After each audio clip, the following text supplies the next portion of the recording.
CMRL Exalogic കരാറിലെ CBI അന്വേഷണം ആവശ്യപ്പെട്ടുള്ള ഹർജിയിൽ ഹൈക്കോടതി വിശദമായ വാദം കേൾക്കും. നവംബർ 3-നാണ് വാദം കേൾക്കുക. അഹമ്മദ് മുസ്തഫ ചേരുന്നു. മുസ്തഫ വിവരം. ധന്യ, നൽകാത്ത സേവനത്തിന് മുഖ്യമന്ത്രിയുടെ മകൾക്കും കമ്പനിക്കും CMRL പ്രതിഫലം നൽകി എന്ന് ഇന്ററിം സെറ്റിൽമെന്റ് ബോർഡിന്റെ റിപ്പോർട്ട് അടിസ്ഥാനമാക്കിയാണ് എറണാകുളം വടക്കൻ പറവൂർ സ്വദേശിയും മാധ്യമ പ്രവർത്തകനുമായ MR അജയൻ ഹൈക്കോടതിയിൽ ഒരു CBI അന്വേഷണം ആവശ്യപ്പെട്ടുള്ള ഹർജി നൽകിയിരിക്കുന്നത്.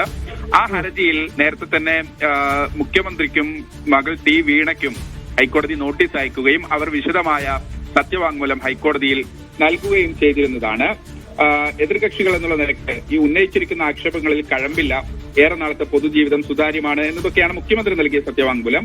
ഒപ്പം തന്നെ വനിതാ സംരംഭക എന്നുള്ള നിലയ്ക്ക് തന്നെ മോശക്കാരിയാക്കാനുള്ള ശ്രമമാണ് കുറെ നാളുകളായി നടക്കുന്നത്. ഒപ്പം തന്നെ ഈ ഹർജി രാഷ്ട്രീയ പ്രേരിതമാണ് എന്ന് T വീണ കോടതിയെ അറിയിക്കുകയും ചെയ്തിരുന്നു. ഈ രണ്ട് സത്യവാങ്മൂലം നിലനിൽക്കെ തന്നെ ഇതിനെ എതിർത്തുകൊണ്ട് ഹർജിക്കാരന്റെ ഒരു കൗണ്ടർ അഫിഡവിറ്റ് കൂടി ഒരു എതിർ സത്യവാങ്മൂലം കോടതിയിൽ നൽകുകയും ചെയ്തിരുന്നു. എന്തായാലും ഇനി അതിന്റെ ഒരു സാങ്കേതിക നടപടി എന്നുള്ള നിലയ്ക്ക് അതിന്റെ വിശദമായ വാദം കോടതിയിൽ നടക്കേണ്ടതുണ്ട്.